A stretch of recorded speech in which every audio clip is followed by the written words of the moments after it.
Hey guys, welcome back to the Chessyard. This is Dhairya Bagga, and today I'll be showing you one of my games that I played, the London system. Now it starts off with pawn d4, followed by knight on f3, or directly taking out your dark square bishop on the f4 square. Yes, you heard it right. The dark square bishop gets developed faster than any other minor pieces in this kind of a system. You are trying to make sure that there's a solid pawn structure happening in the center, and you wait for the opponent to castle on either side of the board.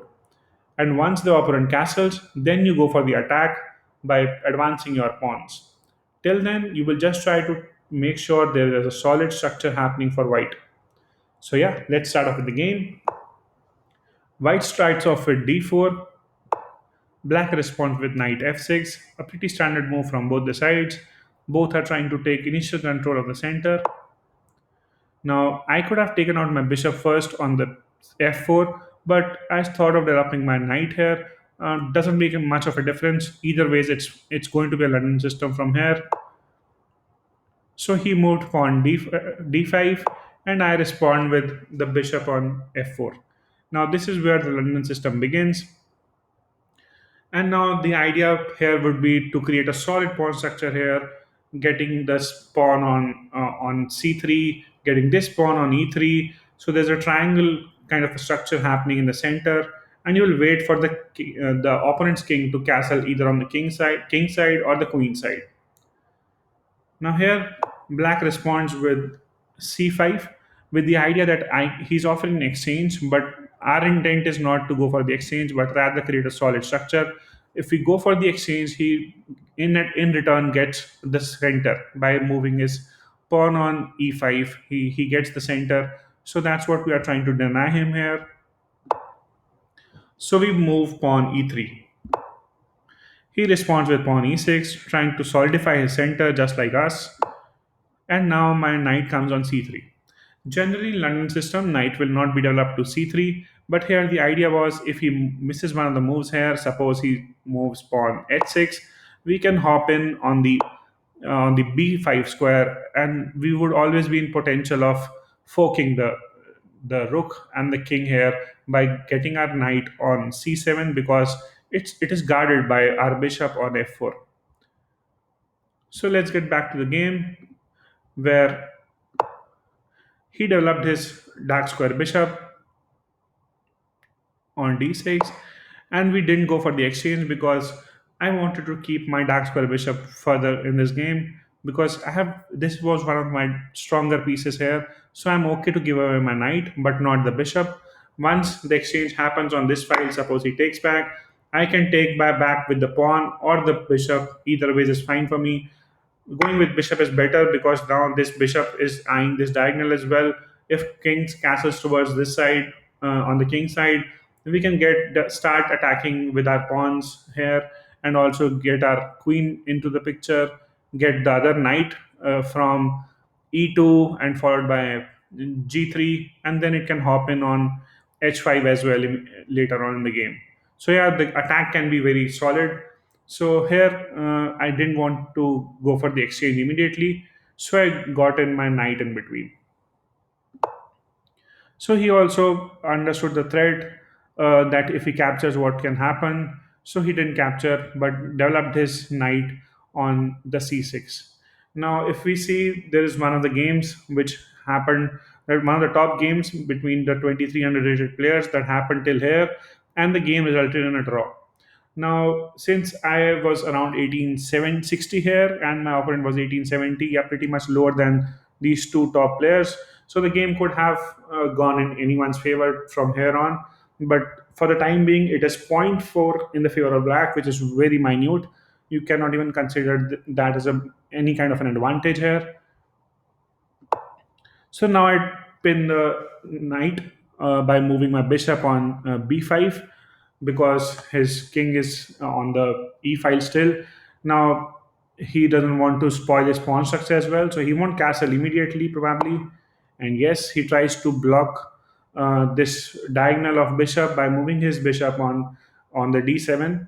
Now this was a bad move for him because now I can go for the capture on f7 because then this bishop will be hanging. and he has to take my knight, otherwise his queen and rook are also forked here. So that's what happened. I captured the pawn on f7. Now he takes back with king, and then I grab the bishop. Now here I have started gaining a very good advantage, which is 1.7 odd, and then he tries to kick away my bishop from there, because otherwise I will exchange the other bishop as well, and he will be left with the knight pair, not the, and he will be losing his only bishop which is remaining in the game. So I captured the knight. He takes back with his bishop. I went for the exchange because I was up by a piece. So there was no harm. You can go for the exchanges when you are winning already. Now computer is suggesting the game has moved a bit more in the favor of white.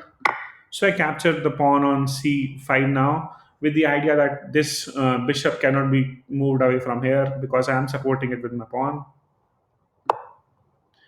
Now, black tries to get develop his rook on the e file, which is always good, and then he can move his king also towards the safety, towards the g or h8. So I also try to push my pawns on king side first, on the queen side first, making sure that this pawn structure is good enough so that even if he develops his moves his pawn on b6 next, I don't have to go for the capture. He will go for the exchange, and then again I will place my pawn on the c file, giving solidifying my bishop here and making it tougher for the opponent to move it from there. He moves his king towards the safety, and then we castle on the king side. Now, the idea behind castling here was so that I can start moving my f pawn immediately with the support of my rook, and that will be nasty for black. Now, as we discussed, he moved b6, going for asking for the exchange, which we had denied by moving my pawn f4. He goes for the exchange. I take it back with my pawn on b4, moving it to c5.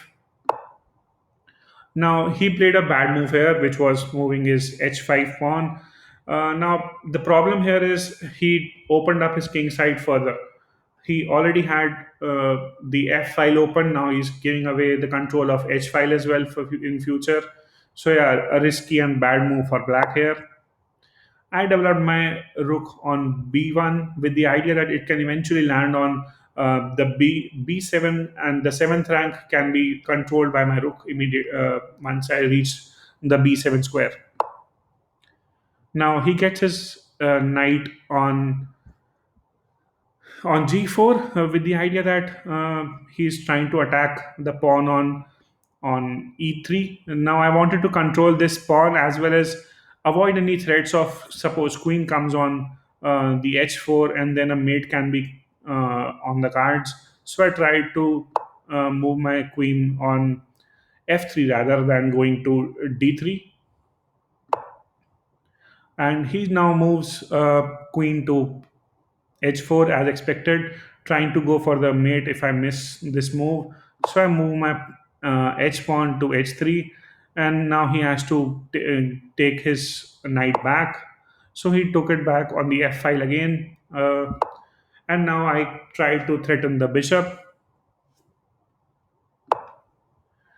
He is now trying to threaten my knight on f1 by moving his bishop to b5. So here I went for the capture immediately. I didn't want to delay further. So I captured the bishop, eliminating any kind of risk in the future. Now his bishops are over and not lying on the board anymore. He captures my knight with his pawn on the b5 square, and then I try to take control of the seventh rank as was part of my plan from some moves back. Now he tries to come towards the king side. Also, this knight is very solid and stable here, cannot be moved. It is not threatening anything as of now, but it cannot be moved away from here as well. So a tricky move which could have been in the favor of black. So now I develop my dark square. I move my dark square bishop on the e5, trying to hit this diagonal on the g7 square already. Now there are a couple of attacks on the g7, and the defender is only king. which my opponent moved and tried to fork the queen and the king, the queen and the rook here. So I first went for the check by capturing the pawn on g7. Now he has to move the king. There's no other option. He moves his king on f8. I got my queen on e2, which was the best move at that point of time, as suggested by computer as well. He captures my rook on f1. I take it back with my queen. He takes the pawn on a2, and now I thought of not attacking the queen rather, but going for a faster mate option, which was from going from the b file. So I captured the pawn on b5, and with the idea that now I can come on the d on d7. I can then probably give him a mate here on the f7 if he doesn't get his queen in between. So he gave me a check by moving queen on the e1 square, which now is telling that it's a mate in 8 as per the computer if I play the best possible moves from here on. So I moved my king, and now it says mate in 7. He captures the pawn, which was another big blunder for him, and now the computer suggesting you can mate in the next 4 moves. However, these analysis comes after the game, so probably seeing mate in 4 or mate in 8 is tough for us, especially the players which are around 1800. But yeah, if the 2300, 2200 players can definitely identify mate in 7 or 8 moves, or maybe even further. So I gave him a check here, so that if he has to capture, and if he captures, I can take the rook on e8, and that's what happened. He captures. I take back the rook on e8. Now there's mate in two. He moves his king on h7. I missed a move here. I could have actually made it faster by moving it on f7, and then he would have got only one square, and then there was a mate, which didn't happen in the game actually. I delayed by one move. I first tried to give him a check. Probably I was running out of time, so I didn't have the time to think what is the best possible way, but I knew that I'll mate from here, despite being the exchange down, because he's having the rook, I am having the bishop, and the queens are both the sides have the queen. So I delayed it by one move only. I gave him a check here. He moved, and then there's a mate. So yeah, a good opening for white. You can always rely on it. Play it against the Sicilian as well, against the Caro-Can as well. So yeah, a good solid structure for white when you play the London system. I hope you enjoyed the video and learned something from it, especially. And if you try and experiment it, that will be very helpful for you. Once you experiment it, feel free to share your feedback. If you can play the London system better, definitely let me know so that I can learn from you. And I hope you had a good time. So, yeah, take care. Bye bye.